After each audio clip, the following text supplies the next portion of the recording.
trouver la flûte assez important.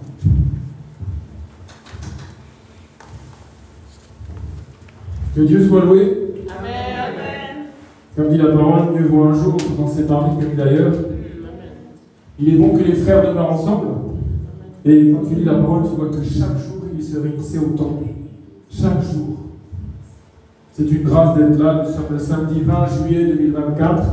C'est notre deuxième jour du programme avec ce ministère Siona et le pasteur Samuel, qui nous a accueillis avec son épouse et leurs enfants. Et si nous sommes là, ce n'est que par la grâce de Dieu et c'est dans sa volonté. Donc le thème, c'est libérer les captifs. Donc hier, nous avons vu le problème des prisons sataniques. Dans quelle prison tu es? Parce que beaucoup de gens sont dans des prisons sans le savoir. C'est pour ça que Dieu parle à travers des songes et des visions. Et aujourd'hui, nous allons parler de ton meilleur ami. Le Saint-Esprit. C'est le Saint-Esprit qui fait tout sur cette terre. C'est le Saint-Esprit qui fait tout. Et quelle que soit la prison, quelle que soit la profondeur de cette prison dans laquelle le diable t'a enfermé, comme je disais hier, que ce soit sous les eaux, dans l'espace, j'en sais rien, dans la forêt, dans une tribu, Dieu est capable de t'en sortir. Amen. Et Dieu va t'en sortir aujourd'hui. Amen. C'est aujourd'hui. Nous allons voir ça.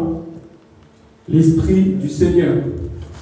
Parce que le Saint-Esprit rend la vue aux aveugles spirituels. Mais le Saint-Esprit libère les captifs. Amen. Ah oui, amen. Moi, j'ai été 41 ans dans le monde. J'ai été 41 ans athée à 100%. J'étais dans l'alcool. J'étais pratiquement toutes les nuits en boîte de nuit. Et je croyais à 0% qu'un Dieu existait. Mais le jour où le Saint-Esprit m'a visité, le jour où le Saint-Esprit est venu vivre en moi, alors Dieu m'a libéré des prisons dans lesquelles Satan m'avait enfermé depuis ma naissance. Et peut-être que tu es encore dans une prison aujourd'hui, et moi je proclame et je décrète que tu vas sortir de cette prison quelle qu'elle soit. Amen. Parce que c'est cette prison qui t'empêche d'entendre la voix de Dieu, c'est cette prison qui te fait faire du n'importe quoi, c'est cette prison quelle qu'elle soit. Amen. Parce que c'est cette prison qui t'empêche d'entendre la voix de Dieu, c'est cette prison qui te fait faire du n'importe quoi, c'est cette prison qui... Parce que c'est cette prison qui t'empêche d'entendre la voix de Dieu, c'est cette prison qui te fait faire du n'importe quoi, c'est cette prison qui nous a dit, je suis déjà à Bruxelles. Nous n'avons pas pris la voiture, il nous a dit, je vous attends. Je suis déjà en place dans ce ministère et je vais faire des grandes choses. Ne regarde ni à droite, ne regarde ni à gauche, ne regarde pas derrière toi ou devant toi, parce que Dieu va se manifester. Moi, je rends vraiment grâce à Dieu pour ce ministère Siona. Je tiens aussi à faire une parenthèse. La délivrance, c'est un processus. Vous serez saints car je suis saint. Soyez parfaits comme mon Père l'est. Et tout ce que tu vas recevoir aujourd'hui dans la prière, dans la parole de vie, ne le laisse pas reprendre à l'ennemi. Continue à venir ici dans ce ministère et parle-en autour de toi. Nous sommes à Paris, mais le pasteur Samuel, il est ici à Bruxelles. Et nous viendrons de temps en temps faire des allers-retours. Comme l'apôtre Paul qui disait, j'ai hâte de revenir te voir, Timothée. Enfin, tu vois, parce qu'il voulait voir si tu continuais. Ne viens pas ici les 3 jours pour ne plus revenir après. Sois assidu au temple. Ne sois pas assidu au pasteur Samuel. Sois assidu parce que tu sais que tu as vécu quelque chose ici pendant ces 3 jours. La délivrance est un processus. Et je te dis que je vais prendre bien sûr le passage de Luc chapitre 4, versets 18 et 19. Parce qu'aujourd'hui, maintenant, aussitôt, à l'instant même, quand je vais lire cette parole, moi je suis évangéliste, mais c'est une clé en fait dans la parole de Dieu. C'est un moment très important dans la parole de Dieu. Et je lis le passage, Luc chapitre 4, versets 18 et 19. Juste pour que tu comprennes. Jésus est venu il y a 2000 ans. Amen. Et il est venu physiquement. Il a marché. En Galilée, il a marché. Mais un jour, à une heure bien précise, il s'est rendu dans une synagogue. Et on lui a donné un rouleau. Le rouleau d'Ésaïe le prophète. Il a déroulé le rouleau.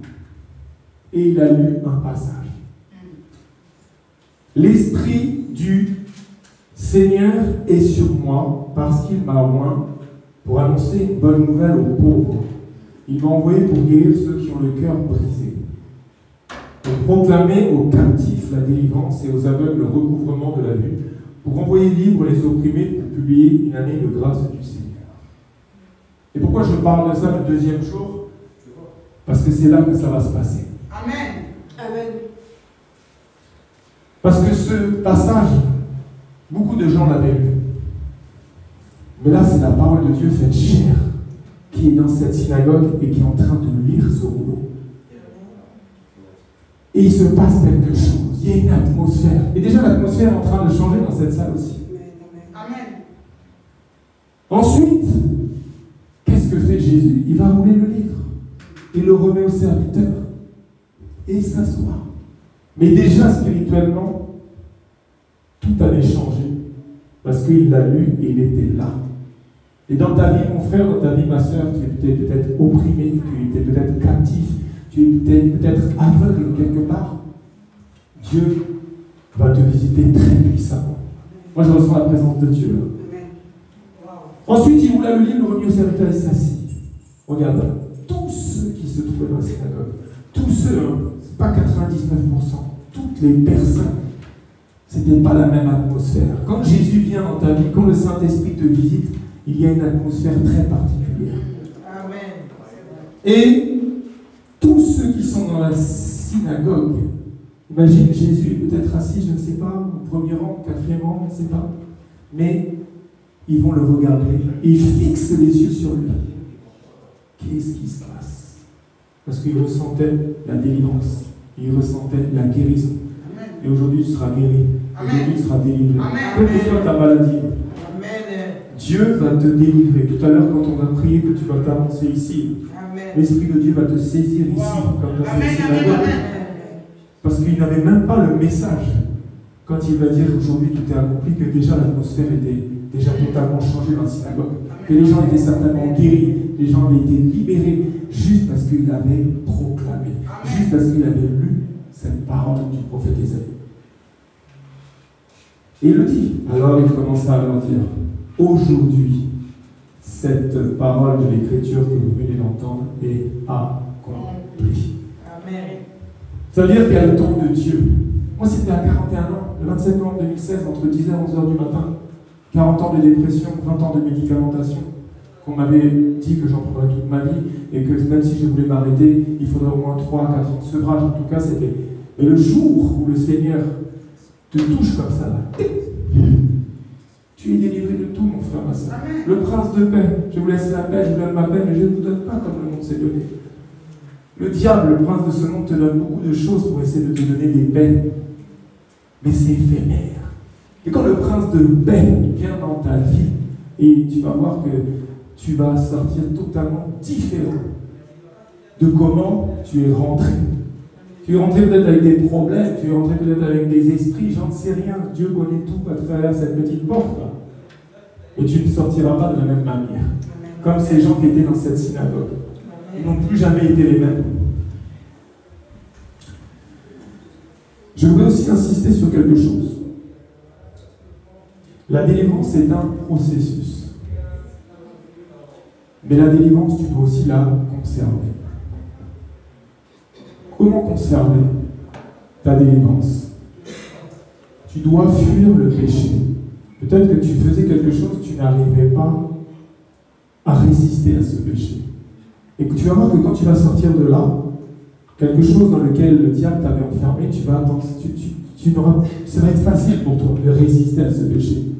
Mais tu dois quand même résister. Amen. Pourquoi j'ai dit ça? Nous connaissons tous le passage de la femme adultère. Nous le connaissons tous. que celui qui n'a jamais péché lui jette la première pierre. Ils étaient là tous, les scribes, les maîtres de la loi, les pharisiens, les sadducéens, les chefs religieux. Ils essaient toujours de piéger le Christ. Ils essaient avec la loi de Moïse. La loi de Moïse n'a jamais été abolie. Mais si tu regardes dans tous les 4 évangiles, c'est le seul moment où la parole de Dieu fait chair va écrire, va annuler ça. Il écrit sur le sol. Quand ils disent, mais il est dit qu'une femme qui est prise en flagrant d'adultère, on doit la lapider. Mais moi, ce que j'aime, c'est ce que Jésus va lui dire. Jean chapitre 8, verset 11. Elle répondit, non Seigneur. Quand il va lui dire, est-ce que qui t'accuse? Ils étaient tous partis, du plus vieux au plus jeune d'ailleurs. Et Jésus lui dit, je ne te condamne pas non plus. Va et ne pêche plus. Quand vous allez sortir de là, tu vas sentir une libération, une délivrance. Parce que quand il y a un péché et les conséquences de ce péché qui quittent ton corps, tu te sens plus libre. Mais ne retourne pas dans là où le Seigneur t'a sorti. Nous sommes dans le ministère de la délivrance, mon épouse et moi à Paris, comme le pasteur Samuel. C'est pour ça que nous travaillons en collaboration. Mais nous avons tellement de témoignages de gens qui ont vécu des délivrances et qui aujourd'hui vont de gloire en gloire, de victoire en victoire. Mais nous avons aussi les témoignages de personnes qui ont été réellement délivrées par la puissance du Saint-Esprit, par la main de Dieu. Je fais juste un petit témoignage. On est allé un jour se déplacer avec mon épouse et 2 frères, et on a prié pour une dame qui avait des gros problèmes avec l'alcool. On prie, le Seigneur nous montre les portes, et on prie, on va chasser. Parce que sache que ce n'est pas toi qui bois, hein. Tu es le temple du Saint-Esprit, non? C'est bizarre que tu bois. C'est un esprit qui te fait boire, c'est un esprit qui te fait te masturber, c'est un esprit qui te fait te mettre en colère. Et nous avons prié, et cette dame a été totalement délivrée. Gloire à Dieu. Amen. Mais quelques semaines plus tard, je ne sais plus, peut-être 4-5 mois plus tard, elle m'a appelé et elle m'a dit que sa situation était pire que celle-là. Parce qu'elle avait laissé le diable reprendre. Amen. Elle était allée là où il ne fallait pas aller. Des amis lui avaient dit, oh, il y a une soirée, tu vas voir, c'est une fois par an. Et elle est allée. Et elle s'est mise à part. Et elle a reçu. Et il y avait une bagarre dans l'endroit, il y avait du sang partout, ça a été catastrophique. Parce que la parole est vraie, mon frère, c'est ça. Un esprit mauvais qui sort, si la maison est bien rangée, il revient avec celle plus fort. La maison bien rangée, c'est que tu ne fais pas attention, tu ne pries pas, tu ne jeûnes pas, tu n'es pas sur tes gardes. Le diable, il rôde. Et toi, tu dois être vigilant. Tu dois être vigilante. Tu dois garder cette délivrance que Dieu t'accorde. C'est pour ça qu'il lui dit, va, je ne te condamne pas non plus. Va, mais ne pêche plus. Amen. Ne laisse pas le diable retourner dans ta vie. C'est très important. Le Saint-Esprit a été un peu négligé dans les églises. On parle beaucoup Père, le Fils, mais pourtant, on sait que le Fils est mort, ressuscité au 3e jour, qu'il s'est montré 40 jours en Galilée. Mais ce qu'il a fait décoller, c'est il est mieux pour vous que je m'en arrive, car je vais vous envoyer qui? Le Paraclet, le Consolateur, le Saint-Esprit. Et des fois on le néglige, et des fois on l'attriste par des paroles, par des gestes, par des mauvais caractères. Et c'est ce Saint-Esprit que tu dois vraiment cajoler. C'est ton meilleur ami. Parce que si tu n'es pas scellé du Saint-Esprit, par le chandelier qui brûle assez fort, par l'huile dans la lampe, tu ne peux pas être enlevé. C'est ce Saint-Esprit-là qui va te faire décoller. C'est pour ça qu'au nom de Jésus, que le Saint-Esprit, à partir de être enlevé. C'est ce Saint-Esprit-là qui va te faire décoller. C'est pour ça qu'au nom de Jésus, que le Saint-Esprit, à partir d'aujourd'hui, parce que c'est avec ce Saint-Esprit-là que tu peux faire des choses extraordinaires.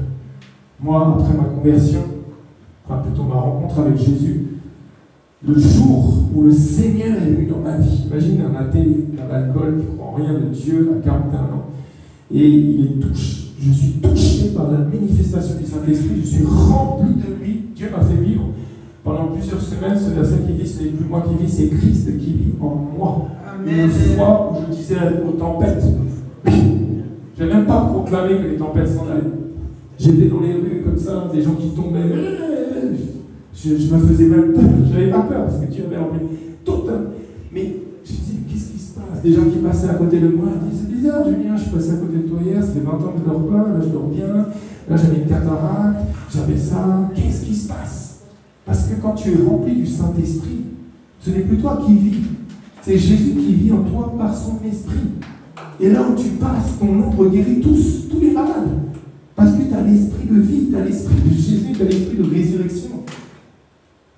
Et c'est ce que je dis hier, avant-hier, j'évangélisais à Bruxelles, je disais, il y avait le soleil, je disais, ceux qui veulent être guéris, venez, je ne vais même pas prier pour vous.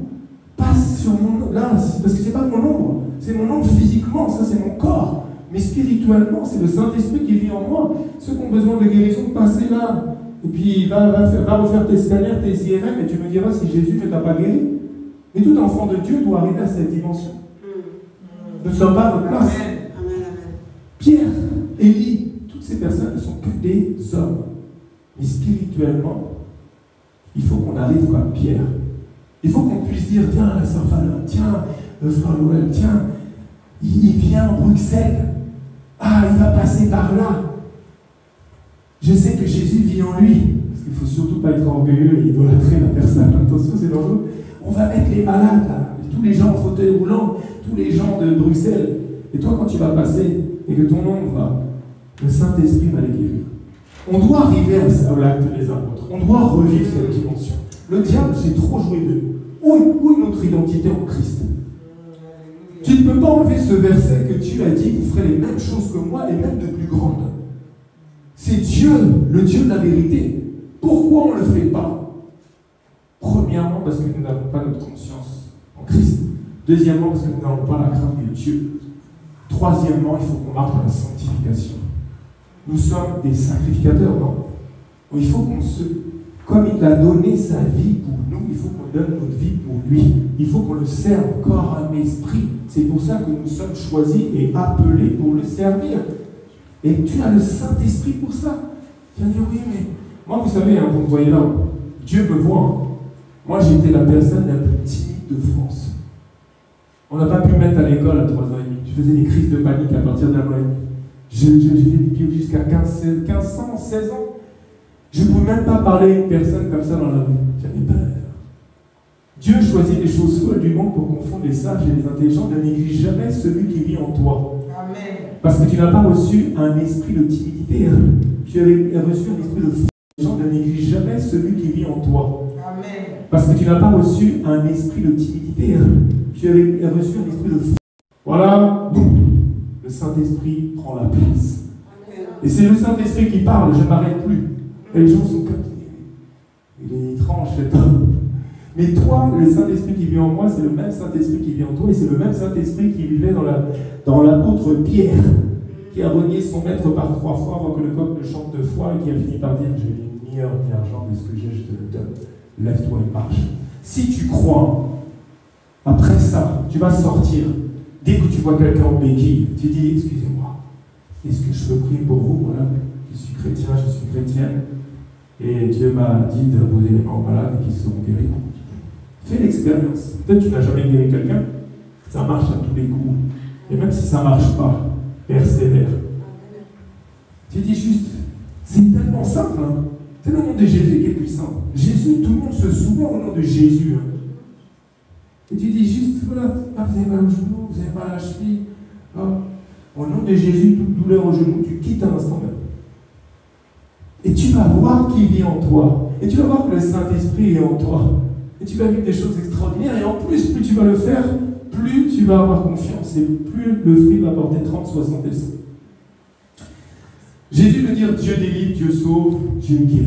Mais le Saint-Esprit qui vit en toi, n'oublie pas que c'est le Créateur. C'est ça, hein? Le Père, le Fils et le Saint-Esprit, c'est la divinité, le mystère de la Trinité. Mais il vit en toi. Ça veut dire que le Créateur vit en toi et que tu as l'autorité sur toute la création. Et je l'ai vécu tellement de fois. Je me rappelle une fois, j'étais dans une forêt comme ça tout seul, et 4 pitbulls, qui je ne sais pas d'où ils sont sortis, des Américains de ça, qui commencent à courir comme ça vers moi. J'ai pas eu tout peur. J'ai vu les chiens qui, comme ça, plein milieu d'une forêt. J'ai dit au nom de Jésus. J'ai pas eu tout peur. J'ai vu les chiens qui, comme ça, plein milieu d'une forêt. J'ai dit au nom de Jésus. Je fais faire des choses impossibles. Tu es un être surnaturel. Mais il faut que tu laisses le Saint-Esprit. Il faut que tu fasses confiance en Dieu qui vit en toi. Dans Zacharie 4,6, il dit, alors il reprit, me dit, c'est la parole que l'Éternel adressa à Zorobabel, ce n'est ni par la puissance, ni par la force, mais c'est par mon esprit, dit l'Éternel des armées. Moi, Dieu me voit, je me suis cassé, je ne me suis jamais rien cassé. 4 jours avant de venir ici, je me suis fait une fracture déplacée du petit doigt de pied. Et j'ai dit, mais attends, on a un programme à Bruxelles, j'ai passé ma nuit aux urgences avec mon épouse. Quand ils ont vu l'état du pied, ils ont dit, oh là. Et ils m'ont parlé d'opération, broche, tout ça. J'ai dit, oh Seigneur, tu m'emmènes où là? Et puis j'avais dit à ma femme, j'ai dit, c'est pas grave, si je dois même aller et prêcher sur une chaise, c'est pas grave, je mettrai sur une chaise. Hier, j'étais en tombe ici même. Comme si Dieu me dit, mais pourquoi tu me mets en tombe? Et Dieu est tellement Dieu, mon frère, Dieu est tellement Dieu, ma sœur, que quand le chirurgien m'a dit, est-ce que vous voulez un arrêt de travail d'1 mois? J'ai dit non. Moi, mon employeur n'a pas de contrat, il ne va pas me mettre au chômage, je ne peux pas m'arrêter de travailler. Et je te dis, hein, Dieu que je sers, la parole est vraie. Il a dit, si tu me sers, je te bénirai. On est arrivé mercredi, on a déjà fait donc la journée d'hier. Le Saint-Esprit est tellement puissant.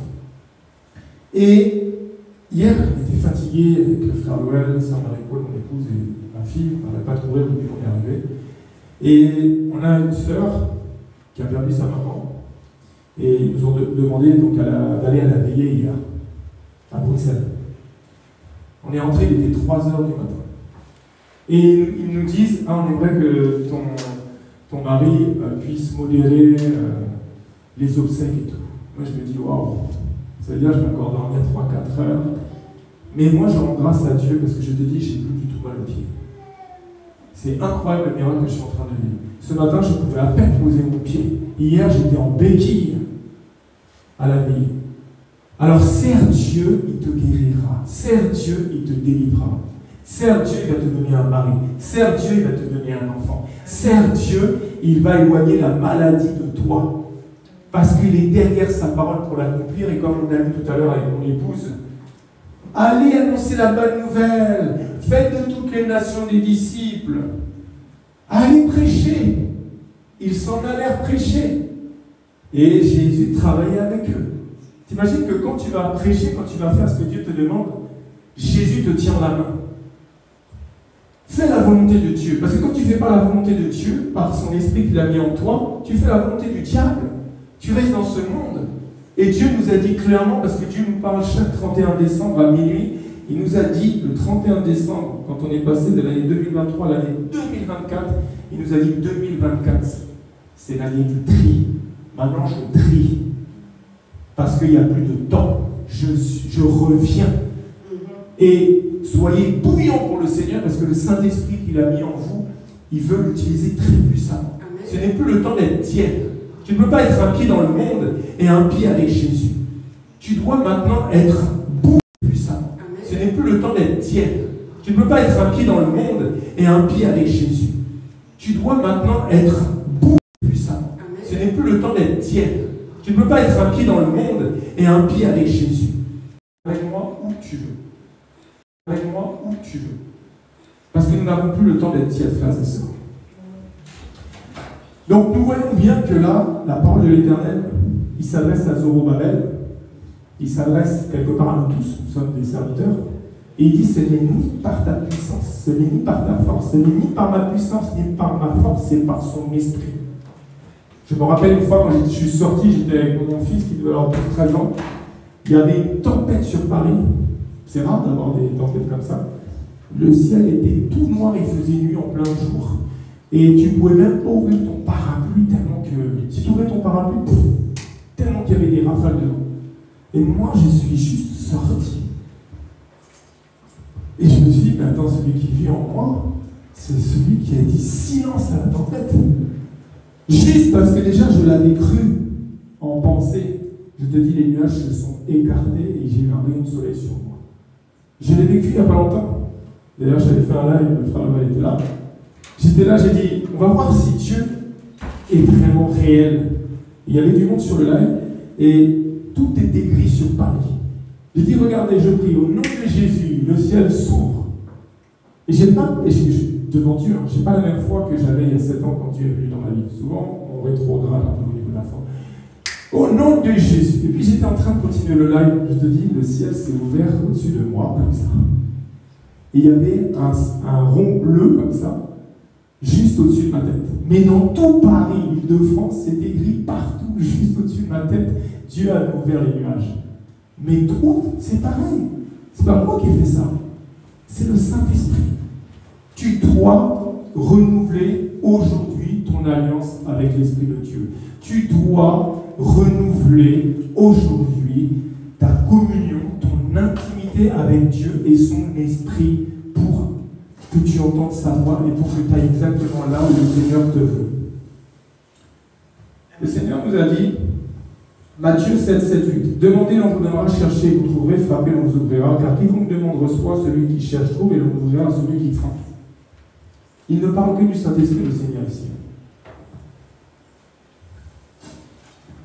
Nous connaissons tous la prière de notre Père. Une prière tellement puissante. Moi, j'ai vu des gens extraordinaires avec cette prière. Parce que c'est la parole de Dieu faite chair, c'est le Verbe incarné, c'est celui qui a dit que la lumière soit, qu'il la lumière fut, qui s'est fait homme, qui l'a appris à ses disciples. Ils ont dit, mais les disciples, Jean-Baptiste a appris à ses disciples comment il faut prier. Mais nous, comment on prie, Seigneur? Et vous connaissez tous notre Père. Notre Père qui est aux cieux. Mais que ton règne vienne. Il faut que le règne de l'Esprit de Dieu vienne vivre en chacun d'entre nous pour que nous puissions dire après que ta volonté soit faite sur la terre comme au ciel. Parce que Dieu a un plan parfait dans ta vie, mon frère, dans ta vie, ma soeur. Parce que dans ses pensées, il veut t'utiliser d'une certaine manière. Il a déjà écrit tout. Mais si le règne du Saint-Esprit ne rentre pas en toi, il ne peut pas te faire marcher selon son esprit. Il ne peut pas te faire marcher. Le Saint-Esprit ne cohabite pas avec des esprits impurs. Le Saint-Esprit ne cohabite pas avec la colère. Le Saint-Esprit ne cohabite pas avec la peur. Le Saint-Esprit, et aujourd'hui, on va prier tout à l'heure, vous allez, tous ceux qui ont besoin de guérison, qui ont besoin de nouvelle alliance, on va prier ici. Et le Saint-Esprit va faire son travail pour que tu puisses dire que ta volonté soit faite sur la terre comme au ciel, car comme l'apôtre Paul a dit, mieux vaut que je sois près de toi, Seigneur, et pour l'instant, je suis encore dans mon corps, malgré que je ne vis plus déjà, je n'appartiens plus à ce monde, mais je veux faire ta volonté. Ça veut dire que ce que tu as dans tes pensées, Père, moi, je veux l'accomplir ici sur la terre. C'est ça. Il y a une volonté pour chacun d'entre nous. Et si toi, et si moi, on ne fait pas la volonté du Père, Dieu va prendre quelqu'un d'autre. Il est comme ça, Dieu. Tout sarment, lui qui ne porte pas de fruit, il le retranche. Parce que de toute façon, Dieu accomplira toujours ses écritures. Et tout ce qui est écrit s'accomplit et s'accélère. Je ne sais pas si tu te rends compte, si tu es enfant de Dieu, spirituellement, tout s'accélère. Les temps sont mauvais et Jésus revient bientôt. Le Saint-Esprit, c'est le représentant du royaume des cieux sur la terre qui vit en toi. Mais, comme je dis beaucoup, souvent avec mon épouse, est-ce que tu es obligé de dire que tu es enfant de Dieu pour qu'il voit que tu sois enfant de Dieu? Est-ce que tu es obligé de dire que tu es chrétien pour que les gens comprennent que tu es chrétien? Parce que si réellement tu as le Saint-Esprit et qu'il brille en toi, les gens doivent le voir. Les gens doivent dire, lui, il n'est pas comme, non, il n'est pas comme les autres. Elle n'est pas comme les autres.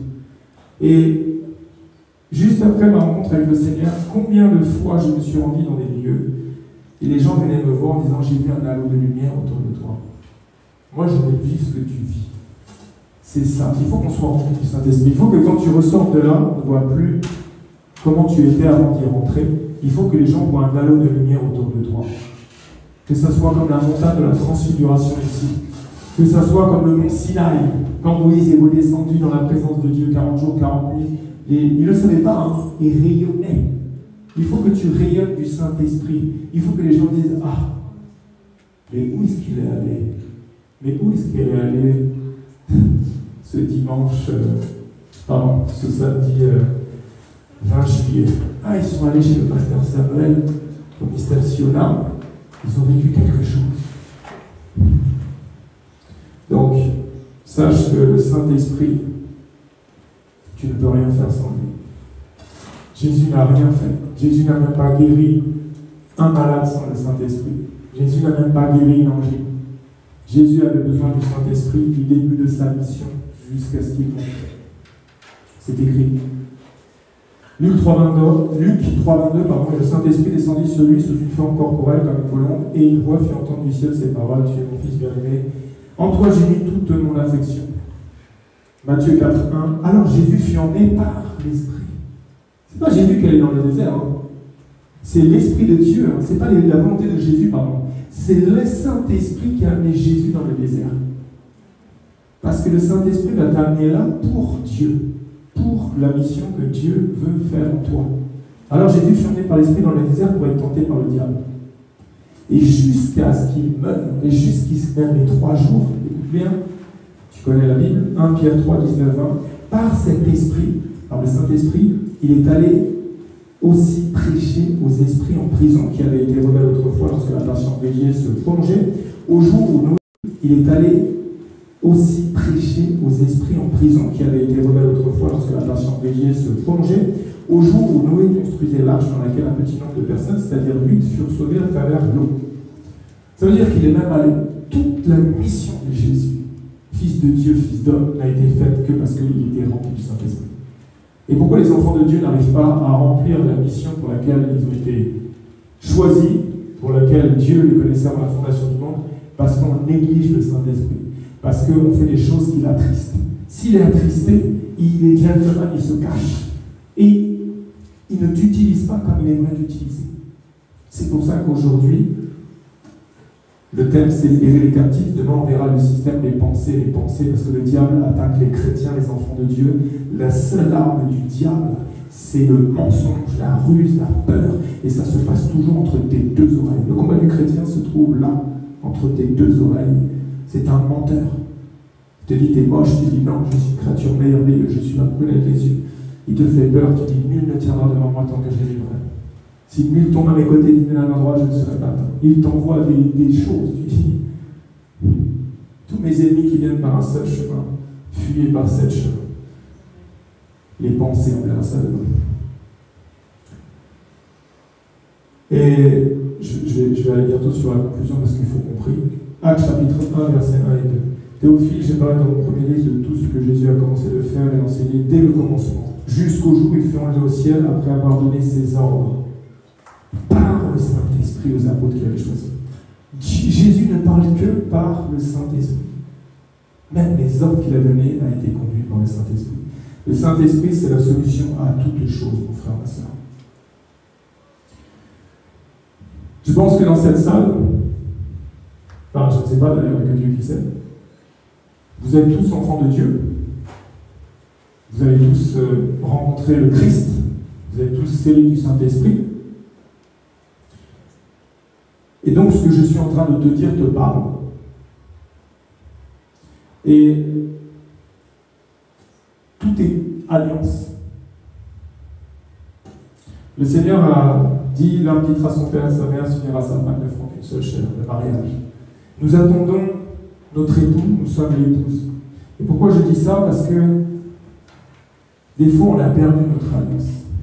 Des fois on a perdu notre intimité. Et moi depuis plus d'1 an, le Seigneur ne me parle que de ce mot. Intimité, intimité, intimité. Tu dois être intime avec le Seigneur. Dieu ne vient pas chercher des gens qui chassent des démons en son nom. Dieu ne vient pas chercher des gens qui guérissent des gens en leur imposant les mains. Dieu ne vient pas chercher des gens qui prêchent des stades. Dieu vient chercher des gens qui lui sont intimes. Dieu vient chercher des gens qui l'aiment en esprit, en vérité, et qui l'adorent. Et tu ne peux pas adorer le Seigneur, tu ne peux pas aimer Dieu si tu n'es pas rempli de son Saint-Esprit. Parce que c'est le Saint-Esprit qui est l'amour et tu connais. Galates chapitre 5, verset 16 et verset 25. Je dis donc, verset 16, marchez selon l'esprit. Comment tu marches aujourd'hui, mon frère?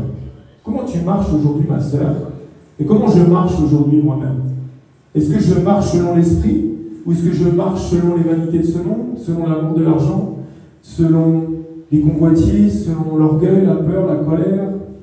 Je marche comment? Quel esprit m'anime aujourd'hui? Aujourd'hui, au nom de Jésus, là, on va prier et on va marcher selon l'esprit de Dieu et lui seul. Amen. Car il nous a dit, je dis donc, marchez selon l'esprit et vous n'accomplirez pas les désirs de la chair. La chair est opposée à l'esprit. La chair te fera toujours l'opposé de ce que Dieu veut faire dans ta vie. On doit être rempli du Saint-Esprit et fermer toutes les portes. C'est pour ça que tu dois, je te dis, dans ces derniers temps de la fin, tu dois beaucoup jeûner. Tu dois crucifier ta chair. Comme l'apôtre Paul a dit, j'ai mené le bon combat de la foi et j'ai mené mon corps durement. Tu dois crucifier ta chair, je dois crucifier ma chair et je dois dire, tu te tais au nom de Jésus, silence-toi. Moi, je vais aller là où le Seigneur me dit d'aller. Je ne vais pas aller là où toi tu veux aller parce que la chair, c'est notre pire combat. Ce n'est pas les sorciers, les marabouts, les féticheurs de ta tribu, de ta famille, de la 4e génération, de je ne sais pas quoi, les alliances, tu les as déjà combattus, mais c'est ta chair que tu dois combattre. Ton pire ennemi est toi-même. Et verset 25, si nous vivons par l'Esprit, marchons aussi selon l'Esprit. C'est facile de dire, oui, je suis le temple du Saint-Esprit, le Seigneur Jésus-Christ vit en moi. Toi, tu dis ça et Dieu te regarde et dit, ce peuple, mon heure d'élève, regarde son cœur n'est pas, regarde ce qu'il est en train de faire, regarde ce qu'elle est en train de faire. Fuis l'impudicité. Pourquoi je parle de ça? Parce que je me rappelle, je ne sais plus, il y a 2 ans, j'étais avec mon épouse, et il y avait un pasteur congolais comme ça. Je ne sais plus, je dis souvent ce témoignage, il y avait 400 personnes. Et puis il a dit, bon maintenant, je vais appeler tous les frères qui n'ont jamais trompé leur femme. Il a mis la Bible comme ça. Les hommes de Dieu. Il a dit, allez, tous ceux qui n'ont jamais trompé leur épouse. Et là, je ne te parle pas de Jésus qui dit déjà, si tu l'as convoité dans ton cœur, tu l'as trompé. Parce que là, je pense que... Je ne sais plus, il y avait 300, 350 personnes. Tu sais combien de gens sont passés comme ça? Chérie, je passe au-dessus là. Il n'y a que 4 personnes. Mais, je ne sais pas, la crainte de Dieu, non? Et le début de la sagesse. Soumettez-vous à Dieu et résistez au diable. Mais pourquoi on se soumet au diable et on résiste à Dieu comme ça à longueur de temps? Se soumettre à Dieu, c'est se soumettre à sa parole, parce qu'au commencement était la parole et la parole était avec Dieu. Pourquoi on ne se soumet pas à ça? Fuyez le péché, frère. Nous tous, on doit fuir le péché. On doit résister à Satan. Dieu nous a donné le Saint-Esprit pour y résister. Mais le Saint-Esprit, quand tu ne résistes pas, il n'est pas heureux, il n'est pas content, il est attristé. Il dit, mais je ne suis pas bien dans ce corps. Tu dois résister à partir d'aujourd'hui, parce que tu seras rempli tout à l'heure. Et comme je t'ai dit, quand tu vas sortir, tu dois résister. Tu ne dois pas retourner dans tes péchés. Je conclus. Actes chapitre 1, verset 8.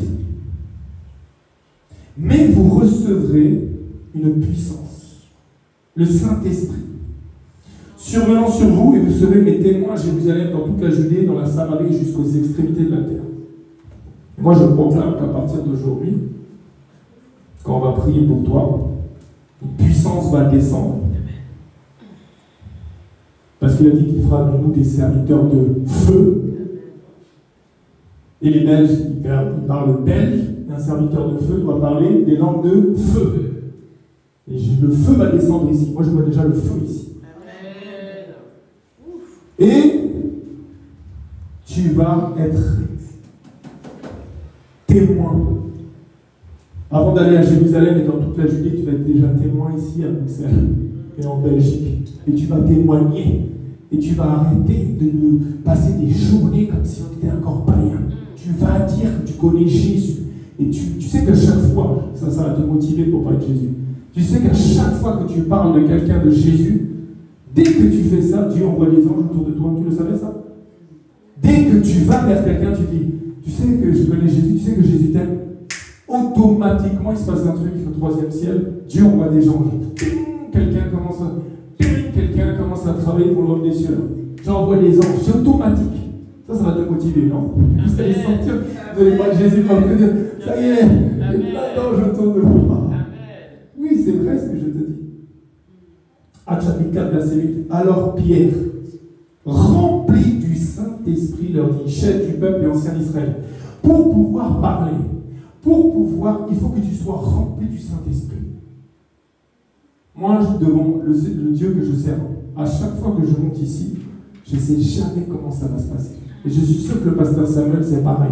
Il va préparer, mais le Saint-Esprit fait toujours différemment de comment il avait prévu que ça se passe. Parce que c'est le Saint-Esprit qui contrôle tout. C'est le Saint-Esprit. Nous sommes ambassadeurs du Christ. Nous sommes ambassadeurs du royaume des cieux. Nous sommes sacrificateurs, nous sommes co-héritiers en Christ, héritiers du royaume des cieux. Et si Dieu te connaissait avant la fondation du monde, et si Dieu t'a appelé, ce n'est que pour une seule chose, c'est pour témoigner, pour le servir. Ne sois pas comme les 9 lépreux que Jésus a guéris et qu'il était triste. Il y en a 4 qui ont venu lui dire merci. Il a dit, mais les 9 autres, ils n'ont pas été guéris. On doit témoigner chaque jour de ce que Dieu fait pour nous dans nos vies. Moi, Dieu m'a sorti des enfers. Dieu m'a sorti de 20 ans de médicamentation. Dieu m'a sorti des hôpitaux psychiatriques. Dieu m'a fait des choses que tu n'imagines même pas. Dieu m'a donné une épouse extraordinaire. Dieu m'a donné des enfants, je ne sais même plus combien j'en ai, tellement j'en ai. Dieu est le Dieu qui multiplie. Et tu dois le dire, et tu dois le faire, et tu dois témoigner, parce que nous sommes des témoins. Et je te dis que là, la Belgique, sans te dire ce qu'il se passe, on entend et on voit. Bruxelles déjà, ça a changé. Hein. C'est pas nous, mais le Christ est venu avec nous. Et à peine on a passé la frontière qu'il a commencé à se passer des choses. Et nous sommes là à prier la nuit, nous sommes là à faire. Et Dieu est déjà en train de changer. Parce que Dieu va toucher Bruxelles. Hein. Il est déjà en train de toucher Bruxelles. Et je te dis que la Belgique pour Jésus. Amen. Donc avant de laisser la prière à mon épouse, et je prie aussi, il faut qu'on s'engage solennellement, chacun en nous-mêmes, envers le Seigneur, de cajoler, de faire qu'un avec le Saint-Esprit. Je me rappelle quand on était dans le monde, à chaque 31 décembre, je disais alors qu'est-ce que tu as prévu de faire de mieux l'année prochaine que cette année? Mais moi je dis, et d'ailleurs devant tout le monde, je demande pardon à Saint-Esprit. Parce que je l'ai tellement attristé des fois par les paroles qui sont sorties de ma bouche, des faux témoignages, des calomnies, de la colère, de la haine. À chaque fois que tu as dit quelque chose de mauvais sur un frère ou une sœur, même en cachette, Dieu l'a vu. Et tu as attristé Dieu parce que tu as touché à sa création et tu as touché à un moin de Dieu.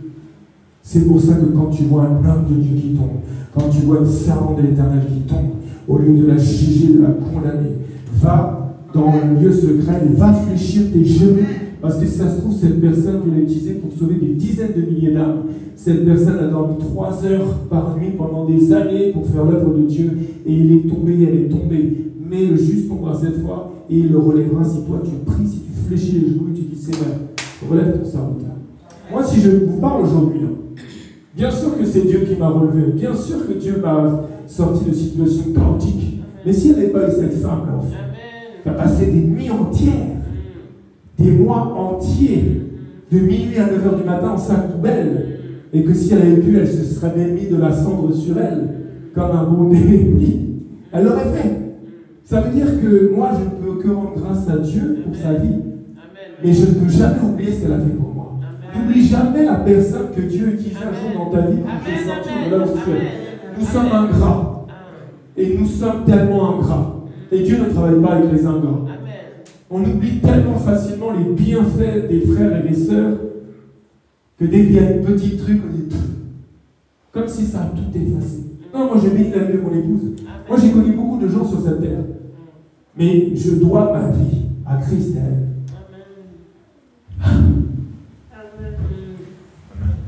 Amen.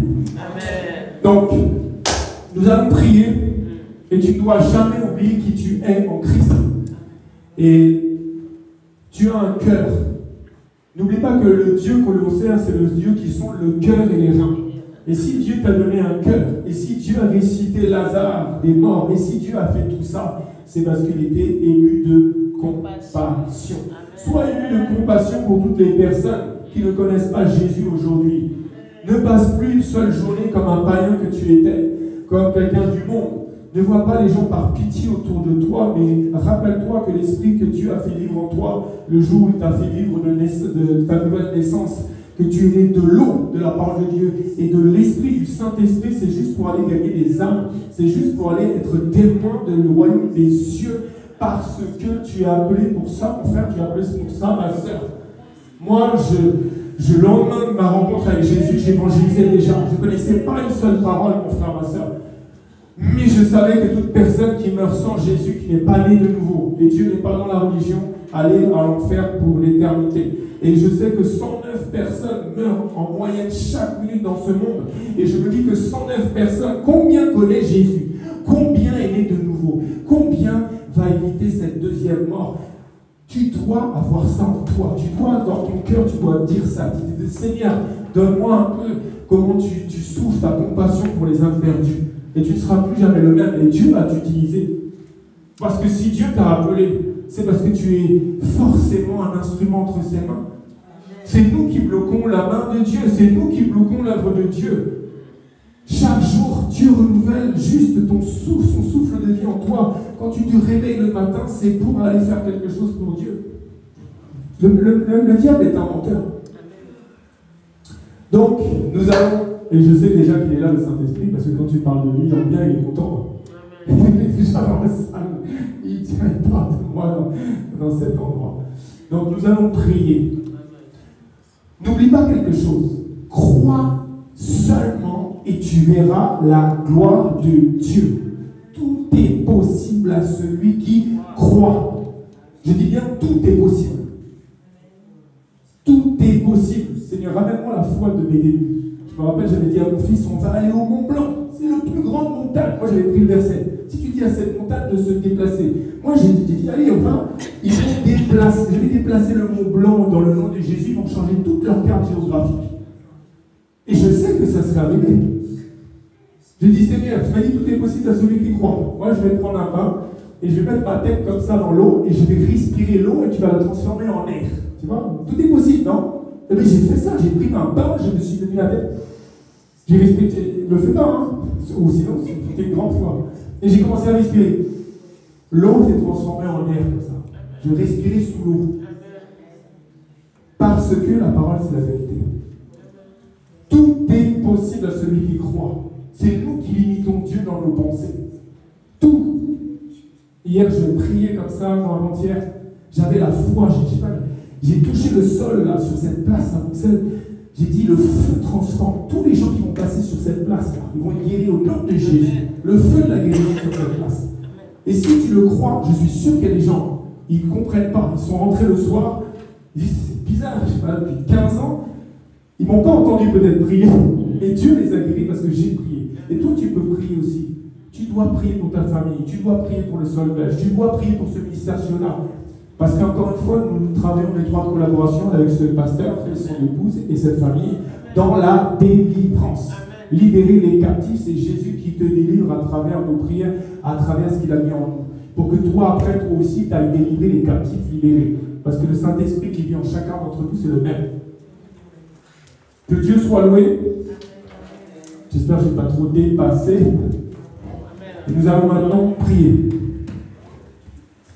Que Dieu vous bénisse abondamment. Acclamez très fort le Seigneur.